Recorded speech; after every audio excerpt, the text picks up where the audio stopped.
اکرما ام حکیم آئی، اکرما کا میں نے واقعہ اول والا آپ کے سامنے رکھ دیا تھا اور کہا تھا تفصیل اسلام کی بعد میں رکھیں گے، وہ سارے کا سارا واقعہ آپ کے ذہن میں ہونا چاہیے۔ کشتی پہ سوار ہوئے، کشتی کے ملاح نے کہا یہاں پہ لات منات عزا کی نہیں چلتی، یہ کشتی بمر میں پھنس گئی ہے، یہاں ایک رب کو پکارو گے۔ تو اکرما کے دل کو چوٹ لگی اور اس نے کہا ہو، ساری زندگی اس بات کے اوپر لڑتے رہے۔ اگر بحر میں، اگر تریوں میں ایک رب بچاتا ہے تو خشکیوں میں کیوں نہیں بچاتا ہوگا؟ دل اسی وقت بدل چکا تھا، واپس کشتی کو اتارا۔ یہی وہ لمحات ہیں کہ ام حکیم رسول اللہ صلی اللہ علیہ وسلم کے پاس حاضر ہوئی اور آ کے کہنے لگی ان کی بیوی کہ اکرما کو بھی امان دے دیجئے، اکرما کو بھی امان دے دیجئے۔ رسول اللہ صلی اللہ علیہ وسلم سوچتے ہیں اور سر اٹھا کے کہتے ہیں اکرما کو بھی امان مل گئی، اگر آپ اس کو لے آئیں گی تو کوئی مسلمان اس کے اوپر تلوار کو نہیں چلائے گا۔ ساتھ ایک ڈائلاگ حدیث کے اندر ذوف موجود ہے، ڈائلاگ کہا ہے، مکالمہ کیا صحابہ سے، اکرما آنے والا ہے، اکرما آنے والا ہے، اور اگر اکرما آئے گا خبردار اس کے سامنے کسی نے اس کے باپ کو برا نہیں کہنا۔ کون باپ؟ ابو جہل جو فرعون ہے اس امت کا، اس کو اس کے سامنے برا نہ کہنا، باپ کی عصبیت نہ جاگ جائے، باپ کی محبت نہ جاگ جائے، اس کے سامنے مت کہنا۔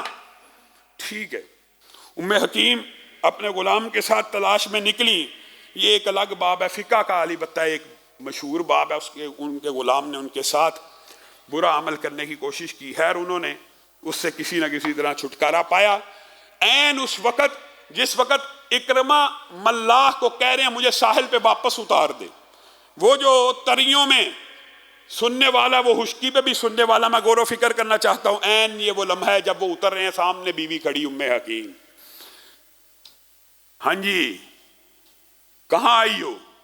یہ سارا معاملہ ہوا، غلام کا واقعہ بتلایا، رسول اللہ سے امان کو طلب کر لیا۔ کیا رسول اللہ نے میری امان دے دی؟ جی ہاں۔ پہلے تو اکرما نے اس غلام کو قتل کیا کہ جنہوں نے ان کی بیوی کے ساتھ دست درازی کی کوشش کی، اور بعد میں یقین نہ آیا کہ رسول اللہ صلی اللہ علیہ وسلم میرے لیے بھی امان دے، ہاں وہ آپ کے چچا داد ہیں، اور یہی بات عمیر نے صفوان کو بھی کہی تھی، وہ آپ کے چچا داد ہیں، ان کی عزت تمہاری عزت، ان کی بادشاہی تمہاری بادشاہی، ان کا اکرام تمہارا اکرام۔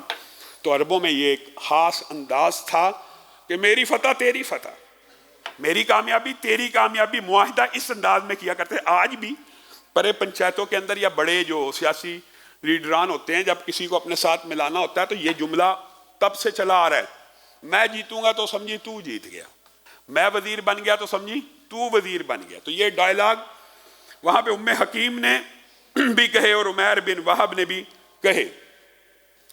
اکرما رسول اللہ صلی اللہ علیہ وسلم کے پاس ام حکیم کے ساتھ آ رہے ہیں، اور آپ کے سامنے ایک بات کو رکھا تھا کہ رسول اللہ کے پاس فتح مکہ کے بعد جو بھی آیا اور کہنے لگا میں مہاجر بن کے آتا ہوں، تو رسول اللہ نے کیا کہا تھا؟ ہجرت ختم ہو گئی۔ وہ ہجرت ختم نہیں ہوئی، وہ ہجرت تو آج بھی ہے، لیکن وہ ہجرت جس کا قرآن پاک میں ہے کہ فتح سے قبل والوں نے جو ہجرت کی ہے، یا فتح سے قبل والے جو صحابہ ہیں، ان کا مقام و مرتبہ فتح کے بعد والوں کے برابر نہیں ہے، وہ پہلے والوں کا درجہ، وہ ہجرت بند ہو گئی۔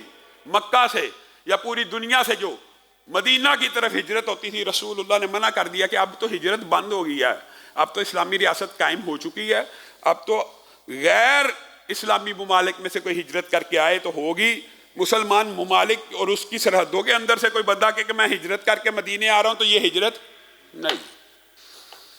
لیکن اکرما کو اعزاز بخشنے کے لیے اور اکرما کی تلیف قلب کے لیے اکرما کو کہا مرحبا بالراکب المہاجر، اکرما اسلام کی طرف ہجرت کر کے آنے والے، اے مسافر، اے راکب، اے سوار، تیرا استقبال میں محمد صلی اللہ علیہ وسلم کرتا ہوں۔ وہ اکرما جو ساری زندگی رسول اللہ سے جنگیں کرتا رہا، رسول اللہ کے خلاف تلواریں اٹھاتا رہا، رسول اللہ کے الفاظ سن چکے، اور آپ کو بتایا دل کی دنیا تو کشتی میں بدل چکی تھی، اور پھر ام حکیم نے ایک ایسا عمل کیا، یہ بھی فقہ کا باب ہے، بات آئی ہے تو یہ بھی سمجھ لیجیے۔ ام حکیم کے پاس خاوند تھے، آنے کی کوشش کی تو ام حکیم نے روک دیا. کہنے لگے یہ کیا؟ کہا میں مسلمان ہوں، تو کافر ہے، تجھے اپنے پاس نہیں آنے دوں گی جب تک رسول اللہ صلی اللہ علیہ وسلم سے اجازت نہیں دی جائے گی. اکرمہ کے دل کے اوپر چوٹ لگی. یہ کتنا عظیم مذہب ہے، یہ کتنا عظیم دین ہے کہ ایک عورت بھی اگر اسلام قبول کرتی ہے تو حامد کو اگر وہ صرف کافر ہو جائے تو ہاتھ لگانے کی اجازت نہیں ہے. غیرت مند تھے. آپ کو بتایا غلام کو قتل کیا کہ بیوی کی طرف ہاتھ بڑھایا تھا. اسلام کی عظمت دل میں آ رہی ہے کہ بیوی ہو کے بھی قریب آنے کی اجازت نہیں ہے. کتنا عظیم دین ہے. پھر رسول اللہ صلی اللہ علیہ وسلم نے جب استقبال کیا تو اسی وقت آنکھوں سے آنسو چھلک پڑے. رسول اللہ صلی اللہ علیہ وسلم کے اوپر ایمان کو قبول کیا تو رسول اللہ اتنا خوش ہوئے.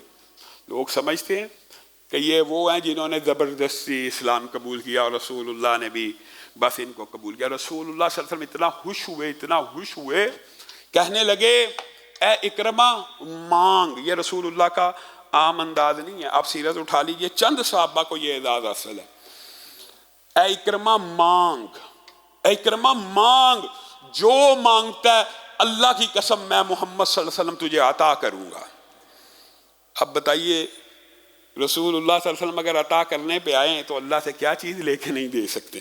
اے اکرمہ مانگیے، جو آپ مانگیں گے تقسیم کرنے کی اشیاء میں سے میں محمد صلی اللہ علیہ وسلم اس کو عطا کر دے گا. تو اکرمہ کے اوپر بھی قربان جائیں. جب اسلام قبول کیا دل کی دنیا بدل گئی تو کہنے لگے اے اللہ کے رسول دنیاوی مال، دنیا کی زیب و زینت اب نہیں، اب میرے لیے دعا کیجئے کہ جتنی دیر آپ کا دشمن رہا وہ ساری دشمنیاں اللہ معاف کر دے، جتنی دیر آپ کے خلاف رہا وہ ساری مخالفتیں اللہ معاف کر دے، جتنی دیر آپ کے خلاف تلوار اٹھاتا رہا ان تلواروں کا اٹھانا اللہ معاف کر دے.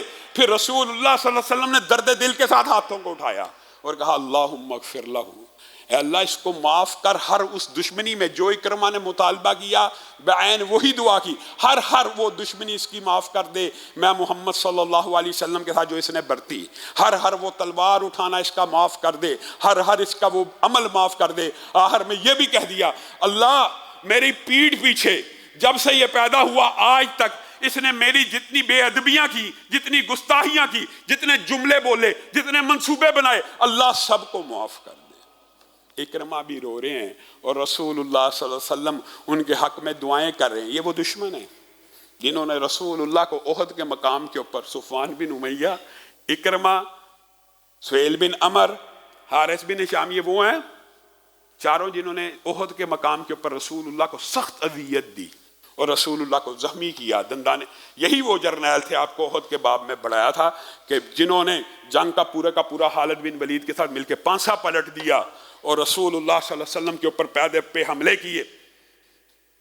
اور آج تقدیر کا باب دیکھیے، وہی تین عظیم جرنیل رسول اللہ کی بارگاہ میں آ کے اسلام کو قبول کر رہے ہیں اور رسول اللہ دل سے معاف کر رہے ہیں. یہ جو کہانیاں بنائی ہوئی ہیں جی زبردستی، اس کے بعد تو اور حارث بن ہشام نے بھی آ کے اسلام کو قبول کیا.